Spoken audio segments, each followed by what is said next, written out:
50 টাকার ভাড়া এরা 150 টাকায় নিচ্ছে। 50 টাকার জায়গায় 100 টাকা ভাড়া চাই। তারা বলছে যাইলে যান, না যাইলে না যান, 1000 টাকাই দিতে হবে। যেখানে শত শত মানুষ নিঃস্বার্থভাবে এগিয়ে এসেছে কোমলমতি শিশুদের বাঁচানোর জন্য, সেখানে একটি নির্দিষ্ট দল গড়ে তুলেছিল এক ভয়ঙ্কর উদাহরণ, যেখানে বিক্রি হয়েছে মানবতা।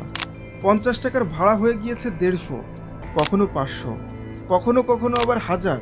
আর এই গল্পের পেছনে রয়েছে এক অদৃশ্য রহস্য, অটো সিন্ডিকেট। আর তাই আজ আমরা উন্মোচন করব সেই অমানবিক ব্যবসার অন্ধকার অধ্যায়, আর তুলে ধরব মুক্তির উপায়। তাই এখনই ভিডিওতে একটি লাইক করে দেখতে থাকো। এই শহরে রিক্সা বা অটোরিক্সা শুধু বাহন নয়, হয়ে উঠেছে বিপদ। একটা সময় ছিল যখন রিক্সা ছিল গরিবের বন্ধু, কিন্তু এখন সময়ের সাথে সাথে তা শত্রুতে পরিণত হয়েছে। আপনি জানলে অবাক হবেন, 2023 সালে অটোরিক্সা দুর্ঘটনায় 40 জন নিহত হয়েছে। এছাড়াও গত বছর ঢাকায় অটোরিক্সা দুর্ঘটনার জন্য আহত হয়েছে 3091 পুরুষ এবং 1084 জন মহিলা। কিন্তু শুধু দুর্ঘটনায় নয়, এই অটোরিকশাগুলো এখন চলছে এক ধরনের মানবতা বিরোধী সিন্ডিকেটে।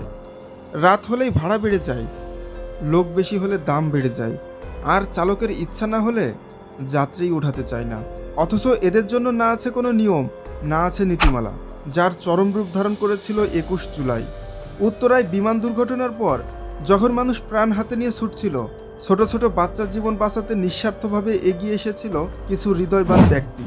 জীবন বাঁচাতে বাচ্চাগুলোকে নিয়ে যাচ্ছিল হাসপাতালে, ঠিক তখনই সুযোগ নিয়েছে কিছু রিক্সাওয়ালা আর অটো ড্রাইভারেরা। 30 টাকার জায়গায় চেয়েছে 100, কেউ নিয়েছে 500, কেউ বা আবার দাবি করেছে 1000 পর্যন্ত। কি ঘটনাটি খুবই পরিচিত মনে হচ্ছে? আপনিও যদি এই সিন্ডিকেটের শিকার হয়ে থাকেন, তাহলে এখনই কমেন্টে জানান। এসব যানবাহন ট্রাফিক আইন না মেনেই রাস্তা দখল করে, যেখানে সেখানে দাঁড়ায়, উল্টো পথে চলে, আর তৈরি করে অব্যবস্থাপনার শহর। এই তো সেদিন ঢাকার 300 ফিটে একজন অটো চালক উল্টো পথে চলছিল বেপরোয়া গতিতে। এক ট্রাফিক সার্জেন্ট তাকে থামাতে গেলে চালক একজন কনস্টেবল সহ পালাতে শুরু করে, যেটা কোনো অ্যাকশন মুভির থেকে কম নয়। তখনই রাস্তার কিছু বাইকাররা সার্জেন্টকে সাহায্য করতে এগিয়ে আসে, কিন্তু এই অটো চালক তাদেরকে ইচ্ছা করেই ধাক্কা মারতে থাকে। ফলে পুরো রাস্তায় আতঙ্ক ছড়িয়ে পড়ে। এই ঘটনা প্রমাণ করে দেয়, এই সব চালকের মধ্যে কেউ কেউ শুধু আইন ভাঙছে না, তারা মানুষের জীবনকেও ঝুঁকিতে ফেলছে। তাই বলতেই হয়, এদের পেছনে আছে বিশাল এক অদৃশ্য শক্তি, একটি সুসংগঠিত সিন্ডিকেট। তবে কি আমরা এই অবস্থাকেই মেনে নেব, নাকি প্রতিকার খুঁজে বের করব? এই সিন্ডিকেটকে রুখতে হলে দরকার বাস্তবসম্মত সমাধান। যেটা জানার আগে একটি রিকোয়েস্ট, ভিডিওতে একটি লাইক করে চ্যানেলটি সাবস্ক্রাইব করো, কারণ যুগ উপযোগী শিক্ষা এখন সময়ের দাবি, যেটা শুধুমাত্র আমরাই খুঁজে বের করি। প্রথমত, ডিজিটাল মিটার বাধ্যতামূলক করতে হবে। দ্বিতীয়ত, প্রতিটা রিক্সা এবং অটোর পেছনে কিউআর কোড ও ট্র্যাকিং আইডি ব্যবহার করতে হবে। লাইসেন্স ছাড়া কেউ চালাতে পারবে না, এটা কঠোরভাবে মানতে হবে। স্মার্ট ই রিক্সা চালু করতে হবে, যেমনটা বুয়েটের মডেলে দেখা গিয়েছে। জনগণকেও সচেতন থাকতে হবে।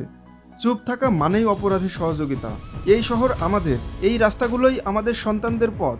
যদি রাস্তায় মানবতা বিক্রি হয়, তাহলে আমরা কেউই নিরাপদ নই। আপনি কি চুপ থাকবেন নাকি কথা বলবেন? ভিডিওটি ভালো লাগলে এখনই লাইক করে সাবস্ক্রাইব করুন, কারণ সত্যি জানাটাই প্রথম প্রতিবাদ। শেয়ার করুন এই বার্তা, কারণ যতদিন মানবতা বিক্রি হয়, ততদিন প্রতিবাদী হবে আমাদের সবচেয়ে বড় দায়িত্ব।